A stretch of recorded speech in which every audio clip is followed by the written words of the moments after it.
I think personally speaking, it's best to apply and have your information ready. I'm going to land up in Dallas or Texas. What can I expect once I land? We encourage to connect with incoming students. Student to student connection is really important because, What kind of a percentage of people are employed within the 6 months of the moment they graduate, actually? yeah, right now everyone who's on OPT, I think it's about 30. And the OPT process can be really scary for students. What are the kind of companies that come for these career fairs? What kind of the new president is going to, or how he is going to attract the international students, actually? Oh my What do goodness, you expect I wish from we could. Mr. Donald Trump?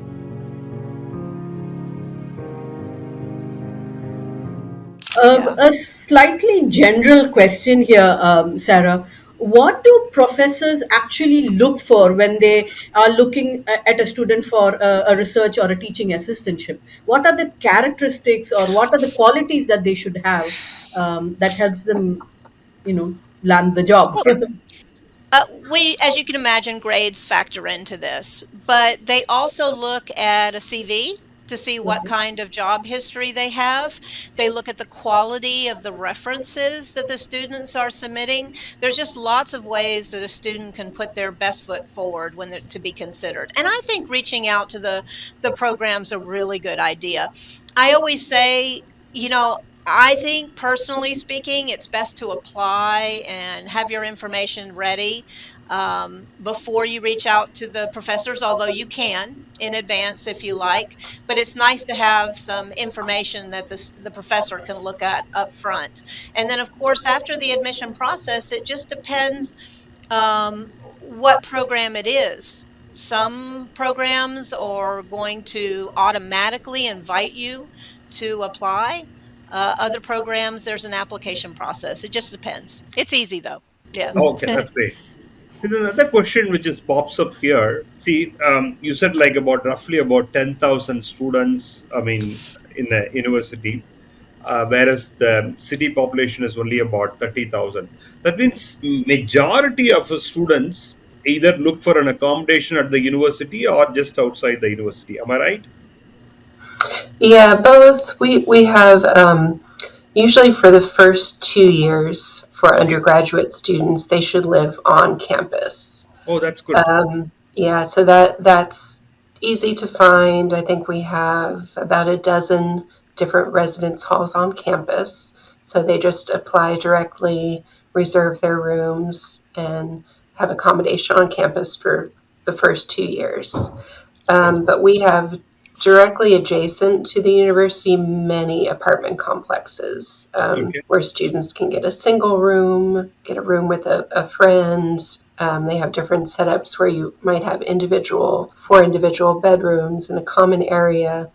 Most of our graduate students are living off campus. Yeah. So it's convenient. They can make their own food. That's one thing. A lot of students living on campus, they some of the residence halls do have a small kitchen, but most of them will be eating in the dining hall, which is convenient. You don't have to take the time to prepare your own food. But I think some, especially international students, maybe are missing that home cooking.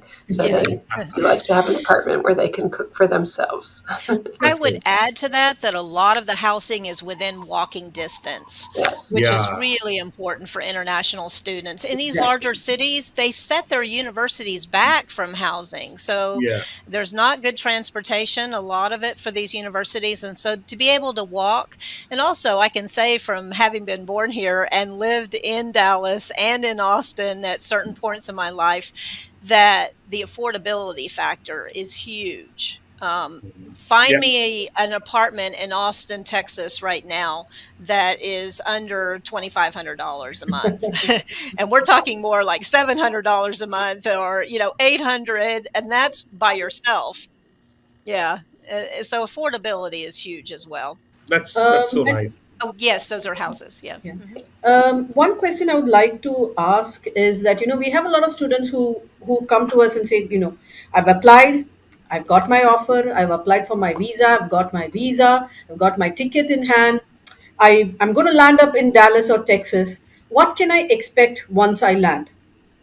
How is that 1 week going to be? Because this is it's a new environment. Students are not accustomed to, perhaps not traveling so long and so far from home. What can the students expect, once they land in Dallas or Texas or Austin? What is the facilities that they have, and what can they expect during that 1 week?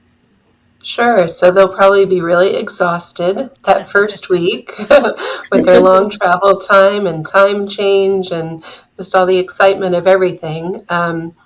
But the great thing is, we do have airport pickup at the Houston airport. That's a bit closer than Dallas. So we ask that students fly into Houston. So at the beginning and end of every semester, we have a shuttle that goes to the Houston International Airport.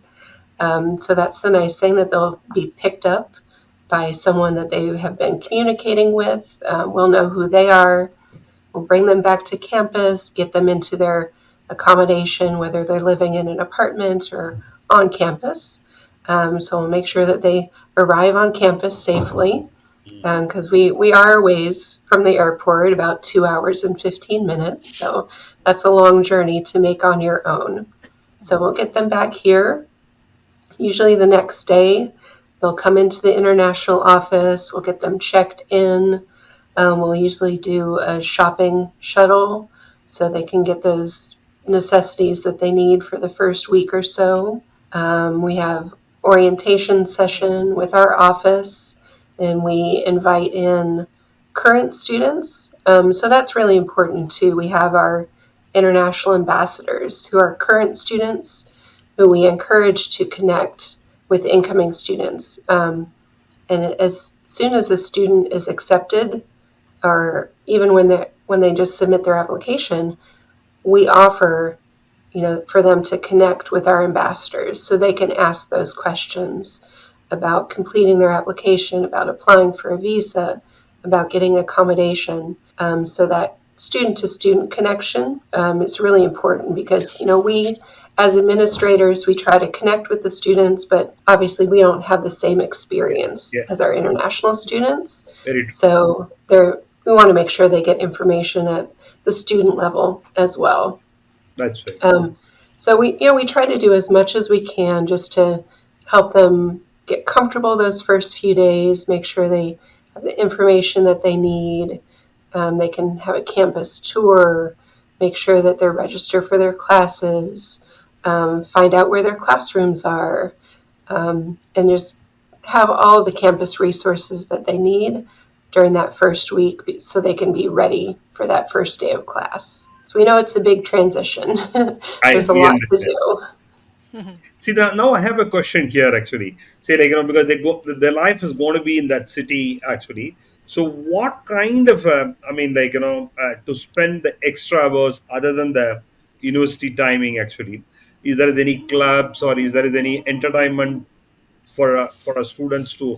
Is there any sports or all these things is in the campus? What kind of facility they can expect from the campus actually? I can answer that. Mm, Having lived in Nacogdoches for a good part of my life, one thing we're really known for here is outdoor activities. Yeah, And if you like the idea of sitting out and listening to live music underneath the trees, or listening, going to downtown for parades, or if you like spending time in the parks, which we have. And when I say parks, I mean beautiful trails that you can go biking on, that you can go walking in. We have lots of flowers and greenery, and it's not what you think about Texas, especially in East Texas. The yeah, campus is gorgeous, because you know how some campuses are all about like just the cement buildings, and everything is a cement thing. Here, we've got these gorgeous oak trees and pine trees, and the oak trees are overhanging, and it's just a really beautiful place to live. that's It good. is hot. in the summer. We're known for that, but a lot of students are used to that. Their weather is similar back home. And if we have snow, it's very short lived. It's not too bad. So I would say a lot of outdoor activities. We have a very strong music program here, so they students are playing live at clubs around campus, and of course we have our own musicians here. Um, and just our sports teams are pretty strong, and there's a lot of sports activities here as well. And I love going out on a Friday night and into the stadium with the stars above you and watching a football game. It's really nice. It's The fun. way, Yeah. sort of the way you said, I feel like I better be there in the campus actually. Yeah, that's right. You should. You should. It's a lot. How We have a lot of huge? fun. How huge is the campus, by the way? I mean, what's the size of the campus? I don't know uh, actually the size, but it's very walkable. Yeah. I Yeah, mean, you Okay. can walk from one end to the other in 15 minutes. Yeah. that's great. Yeah, it's very easy to get around on foot. When I was attending University of Texas at Austin, I had to plan my classes. I couldn't take some of the classes I wanted to during the semesters I wanted to take because one class would be on this side of the campus, miles away from another part of the campus, and I would be, riding my bike trying to get to the next That's class as exactly soon why as I I could. asked. Yeah, yeah. And here it's just very walkable, and whether it's your housing or whether it's classes, it's just easy to get around. Yeah. Finally, one area which we would like to hear about it, like what kind of a career support after they graduate? Is there any support has been given on the campus? What kind of support has been provided to the students? Yeah, definitely. So I think one of the first resources for connecting with employers, finding internships, are the professors because they have the insight into that industry, whether cybersecurity, engineering, that that's where they come from. So they know those people. They know the companies and the individuals. So that definitely getting to know your professors, and once you know them, they want to help you. That's what we're here for, that students are successful after they graduate and they can go on to internships and careers.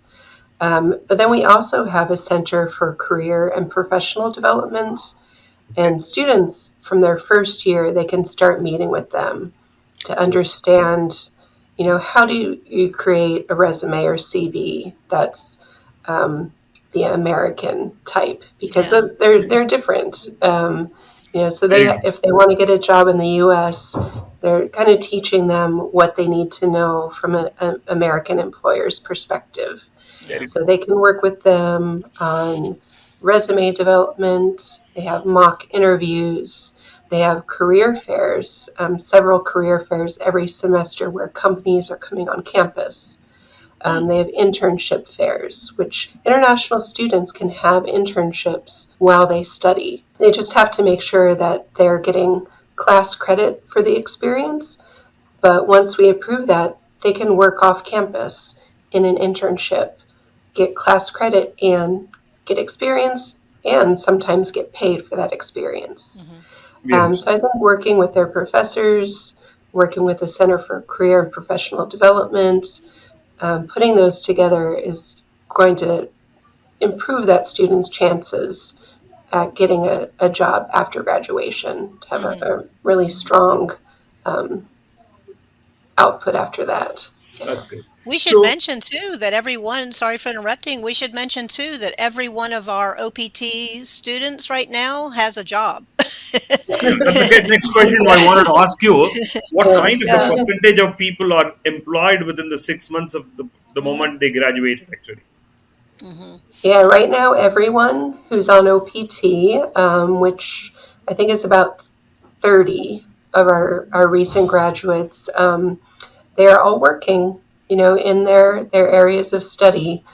Most of them are still in Texas, but some have moved to California, Illinois, Hmm. in the Northeast, Miami. Yeah, so that's a great thing. We really want to make sure that students are prepared for their careers. Mhm. Okay. Um, yeah, And the OPT process can be really scary for students, that application process. And I'm telling you that, I go to conventions, I communicate sometimes with other colleges, and you really can be a number. You can't go in there often and have somebody help you with your application or show you how the process.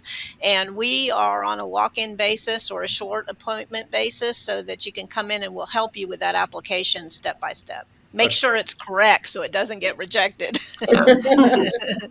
Heather, you said that this is something that most universities don't have. You have a career fair on campus, is what you said, and Mhm. you have it almost every semester. What are the kind of companies that come for these career fairs? Just to so that the students who are looking at this podcast get an idea of the companies that are coming for recruitment. Sure. So sometimes they'll have career fairs for specific degrees. So I know they've had a career fair for accounting, one for education, one for general internships. But the companies are coming, local companies. We have some really strong companies in Nacogdoches, telecommunications company, electrical provider company, but then other companies are coming from Houston and Dallas and Austin to meet our students, and they're from every sector. From Houston, you might get the petrochemical companies coming to talk to our engineering students. From Austin, you're getting the tech companies. So really, it's a huge variety because they know that we have students in 120 different degree programs. oh, So we have graduates who are going to meet almost every need that they have, no matter what it is. my last question is like, probably, I mean, wanted to know what kind of the new president is going to, or how he is going to attract the international students actually. Oh my What do you goodness! expect I from wish we could. Mr. Donald Trump? Well, I wish we could predict the future, Right. um, but we're the university that's going to support the international students. Yeah. We're so happy to have them here to welcome new students every semester. We love the diversity of our international population here. They enhance our campus. Our domestic students from Texas, a lot of them have never traveled outside of Texas before. So being able to have this international community really enhances our entire campus That's true. to allow students from a small town in Texas to meet someone from India Very true. they would never have a chance to meet. We So yeah, yeah, it's amazing for our campus. So it is. we hope for the best for the future that we can continue Yeah, yeah. to We, support our international students. we look forward to hearing his promises of green card postgraduate actually. We Yes, are also look yes, forward to, I mean, like, starting out the H-1B visas. I'm sure both will attract a lot of students to every university sector. Thank you yes, so much for the, I mean, lovely time and so much of information you shared. Actually, I'm sure this will lighten up to a lot of students actually looking for SFA as an option. Actually, Rashmi would like to do the final note and close it. Yeah, sure. Thank you very much, Heather, Sarah, for doing this session with us. And I hope this reaches out to. Lakshmi is pretty active on Instagram as well, so I hope this session reaches out to all the students who are interested in studying in Texas. In fact, a lot of students from India look at Texas as a state where they want to study in, and I think one of the 11th most popular language spoken in Texas is Telugu, which is One of the a Indian language that languages. is spoken in southern India, especially Andhra Pradesh and Telangana. So there's a lot of students in in South India who are looking at Texas as a destination for higher education because their friends, relatives have studied here and are working there. So definitely, I'm sure that this is going to reach out to them, and hope a lot more students look at doing their undergraduate and graduate studies at SFA, and we play a small part in connecting you to those students and making sure that they have a wonderful opportunity to study at SFA as well. Thank you very much. I know Thank we started this session at 9 o'clock, which is probably way before this college starts today, and I hope that both of you have a great weekend as well. Oh, Thank thank you so much for hosting Thank you. us. Yeah, we look forward to welcoming more students from India. And I forgot to mention, we actually had a small celebration last week for Diwali, and I got my Whoa. henna. So Whoa! we Yeah. love Oh, our Indian beautiful. students. That's But great. thank That's you great. so much for hosting us. We had a Thank great you very time. much. Thank you. Thank Definitely, you. this is we are really loud to. I mean, our students love to hear about it. Actually.